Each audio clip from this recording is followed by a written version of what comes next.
စီမထိန်နိုင်ဘူးဆိုတာပါလေအယိုးရှင်းဆုံးပြောရရင်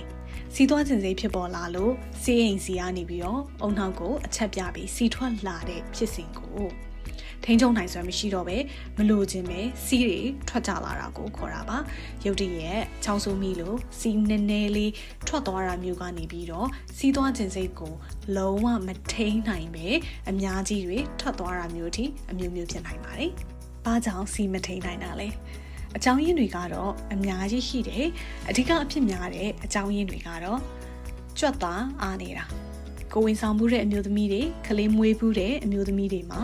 စီးအိမ်ကိုထိန်းထားပေးတဲ့ကြွက်သားတွေ pelvic floor muscle တွေအားနေသွားတာမျိုးပါဒုတိယအချက်ကစီလန်းချောင်းပို့ဝင်တာစီးဘူးစီအောင်ပြီးတော့စီအိမ်ကိုထိန်းချုပ်ရခတ်တာမျိုးပါအဲ့ဒါမျိုးဖြစ်ရင်တော့ပိုးသက်စီတောက်ပြီးတော့ကုသလို့ရပါတယ်တတိယအချက်အနေနဲ့ကတော့အာယုံကြောဆိုင်ရာပြဿနာတွေစီအိမ်နဲ့အုံနောက်အကြားအာယုံကြောဆက်နွယ်မှုတစ်ခုခုမှာပြဿနာရှိရင်လည်းဖြစ်တတ်တယ်။ဥပမာပြောရမယ်ဆိုရင်စီဂျိုယောဂါ၊ပါကင်ဆန်ယောဂါ၊လေဖြတ်ခြင်းစတာတွေကြောင့်ဖြစ်နိုင်ပါတယ်။နောက်တစ်ခုကလည်းအသက်ကြီးလာတဲ့အမျှစီးအိမ်နဲ့စီးကိုထိန်းချုပ်တဲ့ကြွက်သားတွေရဲ့လှုပ်ဆောင်နိုင်စွမ်းတွေကလျော့ကျလာတတ်ပါတယ်။ကိုယ်လေးချိန်များတဲ့အခါမှာလည်းစီးအိမ်ပေါ်မှာဖိအားပိုများလာတတ်တာကြောင့်စီးကိုထိန်းရခက်စေပါတယ်။တချို့တော့ဆေးဝါးတွေဖြစ်တဲ့သွေးပေါင်ကျဆေးမျိုးတွေနောက်တစ်ခုကအိတ်ဆေးတွေကလည်းဒီလိုပြဿနာကိုဖြစ်စေနိုင်ပါတယ်။စီးမထိန်နိုင်တာကိုအမျိုးအစားခွဲခြားမယ်ဆိုရင်၃မျိုးရှိပါတယ်။ stress incontinence ဒါကချောင်းဆိုးနာချေရေမောတယ်လေ့ကျင့်ခန်းလုပ်တာမျိုးစတဲ့ wine bite ပေါ်မှာဖိအားများတဲ့အခြေအနေတွေမှာစီးနည်းနည်းလေးထွက်သွားတာမျိုးပါ။ urge incontinence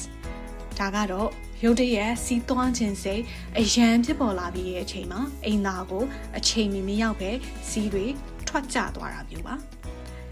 miss incontinence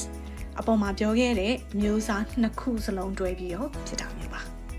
ကုသမှုတွေကတော့အမျိုးမျိုးရှိတာပေါ့နော်အခုလဲကုသပါတယ်ဘာဖြစ်လို့လဲဆိုတဲ့အခါကျတော့မခုပဲပြစ်ထားတဲ့အချိန်ကြရင်အနာဂတ်မှာပို့ပြီးတော့ဆိုးလာနိုင်တယ်